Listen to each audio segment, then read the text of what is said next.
I just got the signal from Professor Sean over there to wrap this question up. Zachary, thanks for your question. Mike in Columbus, Mississippi has a question for us. This is Mike from Columbus, Mississippi. I'm kind of new back into the dating market. And I was just wondering what your advice was for maybe people that are, I don't know, maybe even a little insecure in the bedroom and how to approach that. I mean, if you have some concerns, is that something you should address like early on when meeting someone, maybe on the first date, just so you're up front, or do you tell them, or do you wait a little while, I guess, is what I'm asking. I want to know I would like to know more, like what those concerns actually are, but I guess we can kind of. I would never announce the insecurity, because then you're taking a black light to it, unless it's something that you have that is something that you've been struggling with your whole life. That's maybe like for example, erectile dysfunction or something like that. Sure. That's very obvious. So there can be a conversation about that, right? Mm-hmm.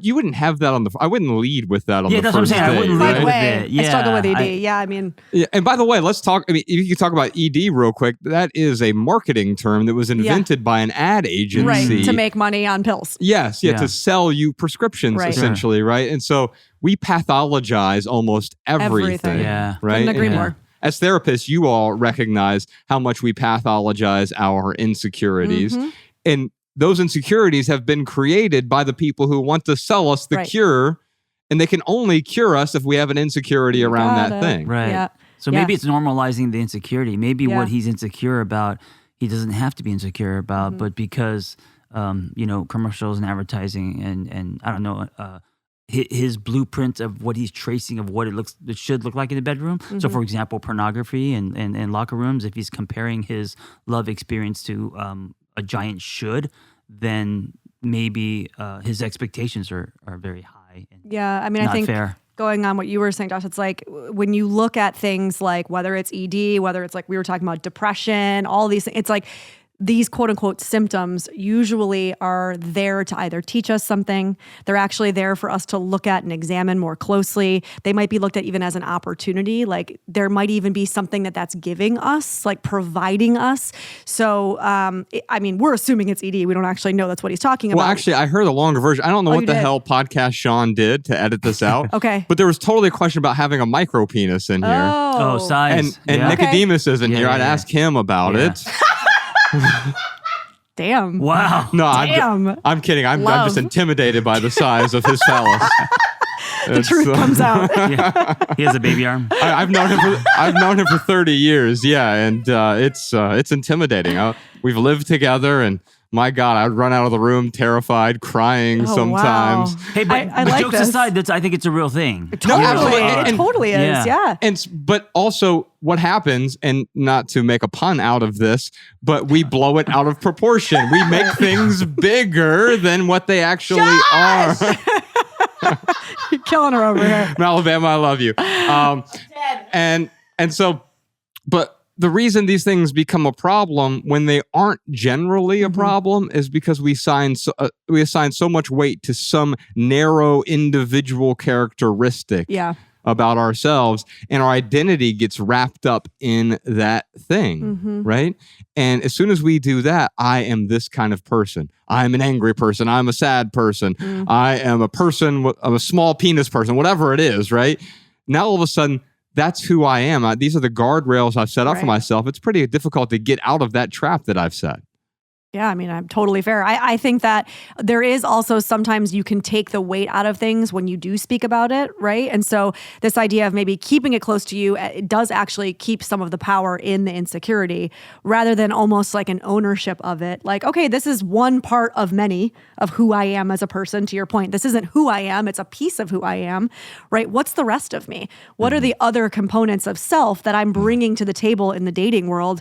How can I actually do work to bring more to the table in other areas, not to necessarily overcompensate, but so that I can show up and say, like, I am the best version of myself. This is just one small part. Oh God, one part of myself. I caught myself. Damn, the subconscious. Listen, Freud would be proud. I know. So I'm a grower. Oh, I love how honest we're all getting in this I'm a grower. podcast. I don't have a baby arm. I don't have a micro penis. I don't have a baby arm. But also, it's something that I have been insecure about for most of my life until I started dating women who said, actually, I don't prefer the stuff that we see in porn movies Truth. because it hurts. Your size is actually, I'm okay It's the best with sex it. I've ever had, actually, I will say. I could dance. There you go. Right. It's the dancing that ripples into the bedroom, not the Right. size. No, I'm just kidding. But I realized growing up in the 80s where my parents were always at work, and I was at like 12 being exposed to images early on, way too early. And then, now with the internet and pornography, there's a brainwashing where we think that we are less than or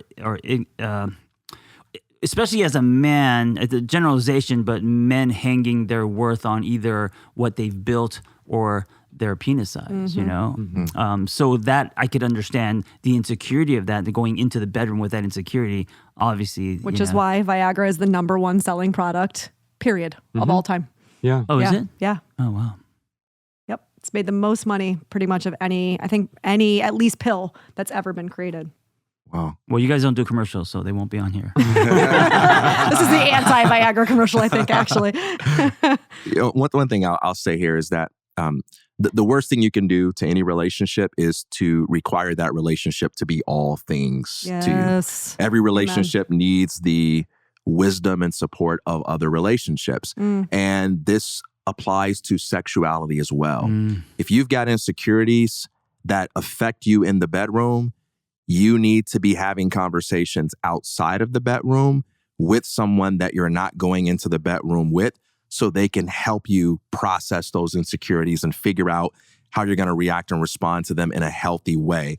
And I would take that pressure off of the person you're going into the bedroom with to be the end all be all in the sense of playing the role of solving whatever that is. Amen. That would be, but I anticipated an objection to my own thoughts here. And I love to ask you that. This is so great because now I can answer questions, object to my own questions, and then have you get me out of it. What if you don't have anybody to talk to about that kind of stuff, especially when it comes to sexuality, Especially where men. it feels very private? Yeah. Who do you go to if you have an insecurity about something like that? I was going to say a therapist, but you're saying if that's not available, if it's too expensive, if that's not your thing. Yeah. Because I think friends are good, but friends, they're loaded in the sense that they're friends can be very opinionated. Too close. It's too close. They could tell you what to do. They can make it about them. The job of a therapist is to keep the space neutral and process it. And that's, I think, the most effective way. Friends and family, although they love you and they're not doing it intentionally, sometimes is the worst place to go. Yeah. Here's what I'll say. I agree. Therapy can be very expensive. It is a huge barrier to mental health, right? And again, we could go on a whole tangent about the way the system is structured in this country. But the beauty, I have a love-hate relationship with social media. The beauty of social media has actually been that it has made a lot of things more accessible to many. So social, mental wellness, mental health, even coaches. Like there are coaches that specialize in sex and sexuality and all of these things that I am sure you could find and connect with somebody out there that's kind of speaking your language that could give you tips or ways to talk about things, scripts, things like this that could benefit you in this area of your life. It just takes a little bit of work. Even finding a good therapist takes work. It's not going to be, I meet this one person, automatically they're the best therapist ever. That's very rare. I say finding a therapist is like dating a lot of times. You got to find that person that you kind of vibe with, Yeah. But I would say if you don't have the means to have a therapist, I agree with you. Friends and family are not normally the place to go. It could be support groups. I think group work has been very minimized. I think that we're actually finally coming into understanding that actually group work can be hugely beneficial because we are social creatures and we do learn through other people. So finding support groups, which I'm sure exist, especially now everything's online, everything is done via Zoom. I'm sure you could find groups out there that you could connect to. That would be my go-to.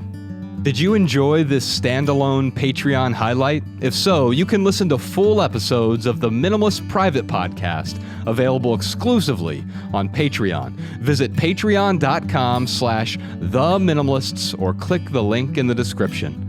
Your support keeps our podcast and YouTube channel 100% advertisement free.